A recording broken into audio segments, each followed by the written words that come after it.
I've been playing video games since I was a little kid. I remember the first time I played a video game was playing Team Fortress Classic on my dad's computer when I was about 5 years old. I had no idea what was going on, I had no real concept of what I was meant to be doing or what buttons I was pressing were doing, but the bright colours and flashing lights on my screen must have got me hooked, because I loved games ever since.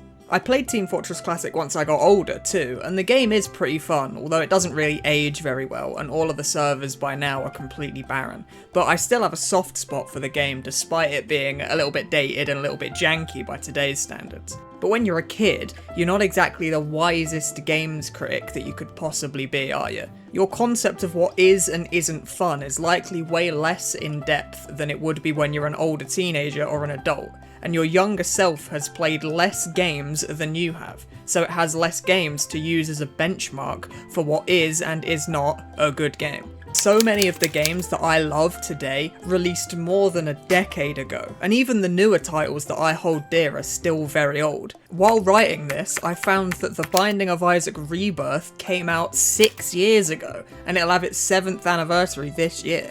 These games being older doesn't necessarily mean they're less good, sometimes it can actually mean the opposite of that. But it does mean that I was much younger and much stupider when I first played those games than I am now. Your younger self might have had a great taste in games, because I know that my younger self did, but if you haven't gone back and played through those games recently, how can you be sure that they're as good as you remember them being? Are they really as good as you thought they were back in the day, or are your nostalgia goggles on too tight? Because I had never really asked myself this question before. I was always very confident that the games I loved that were on the older side were great games, no questions asked. It didn't even cross my mind that they wouldn't be as good as I remembered them being, because why would it? But then, in 2020, Ori and the Will of the Wisps released on Steam, the sequel to Ori and the Blind Forest. Ori and the Blind Forest released in 2015, and I remember playing it back when it was new. Now, Ori's not as old as some of the other games that I've been mentioning here, but 2015 was still 5 whole years ago. I know, it's terrifying, isn't it? And a lot has changed in 5 years, especially if you were only 16 at the time like I was. So with the release of the sequel game, I thought I would go back and play through all of the first game to get in the mood for the second game. I was super excited to play through it again. It had been 5 years since I played it last. But my excitement slowly started to fade when the game wasn't quite as good as I remember it being. Don't get me wrong, Ori and the Blind Forest is a very good game, and I would recommend it to anyone. But my expectations were set so high when I first started that I was destined to be disappointed. I expected it to be 100% flawless, perfect gameplay, and when it wasn't, I was disappointed. It was nostalgia that got in the way. 16-year-old me hadn't played that many other Metroidvania games to compare it to. He hadn't thought about the mechanics of the game in that much detail, and he hadn't figured out that the elemental temples are a little bit formulaic, and he doesn't like that very much. You reach the temple, you go through a platforming section, you do some puzzles, and then there's an escape sequence where you run away from a big thing. Now, there's nothing inherently wrong with that sort of formula being used for the temples, but it was something that I personally didn't really like as an adult, whereas younger me didn't even notice this. The biggest thing I found myself getting frustrated at when replaying through the game for a second time was the combat system. There's nothing wrong with a game having a simplistic combat system, but Ori and the Blind Forest's combat system is too simplistic for its own good. Pressing X while nearby an enemy will zap them with your attack. Holding X charges the attack to deal damage in an area.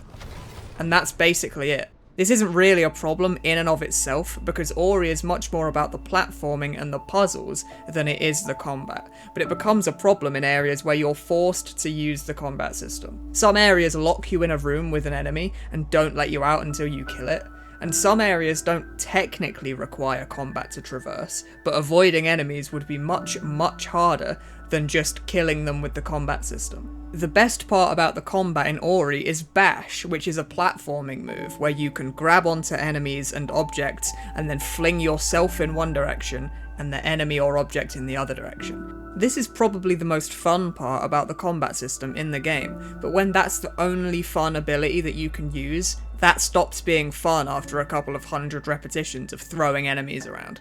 I think my issue with the combat in this game was made even worse because I had only just finished playing Hollow Knight for the first time when I was replaying Ori. Hollow Knight's combat is similarly simplistic, but it's much more involved. You have to actually aim your attacks in the right direction and time your attacks so that they hit the enemy. That might sound trivial to mention, but it makes the combat a lot more involved than just standing still and pressing X until the nearby foe dies. The Hollow Knight combat is simplistic, but it's not too simplistic. The combat was the biggest gripe I had with Ori and the Blind Forest in retrospect, but 16-year-old me didn't even notice this back in the day. Once again, the game is a great game, but I had put it on such a high pedestal in my mind that it probably shouldn't have been on. So after I had beaten the game once more, I moved on to the sequel, Ori and the Will-o'-the-Wisps. I didn't know what to expect from this game, if I'm quite honest. Sometimes sequels can be great, and sometimes they can be terrible. So I downloaded the game and I thought I would find out for myself. And oh my god, is the sequel better than the first game. Ori and the Will-o'-the-Wisps is such an improvement over the first game. It has all of the incredible platforming sections, all of the interesting puzzles from the first game, but it actually has an in-depth combat system that Ori can use to fight in a more involved and interesting way.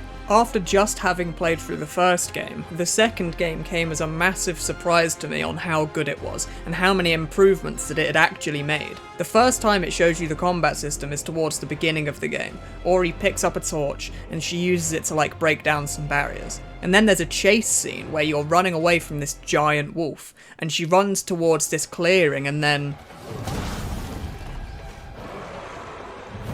There's boss fights in this game, and they're good boss fights as well. All of the bosses in this game are super fun to fight, including this very first one, which is just a matter of bashing its face in with the torch. This game also has a cool spirit shard system that works similarly to Hollow Knight's charms, giving you unique abilities for your character.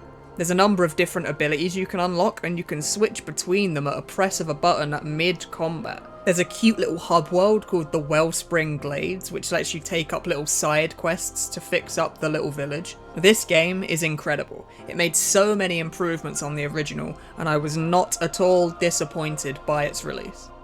Now, what were we talking about again? Oh right, nostalgia. We were talking about nostalgia. Right. Nostalgia can drastically affect your perception of a game that you've played in the past, especially if you were young when you first played it. You have so much less to compare it to when you're younger, and your understanding of the medium is much more limited too. And you don't have an awesome sequel to compare it to either. There are definitely games that are absolutely just as good as we remember them being, but sometimes your memory isn't quite as accurate as you might want to believe. Thanks for watching.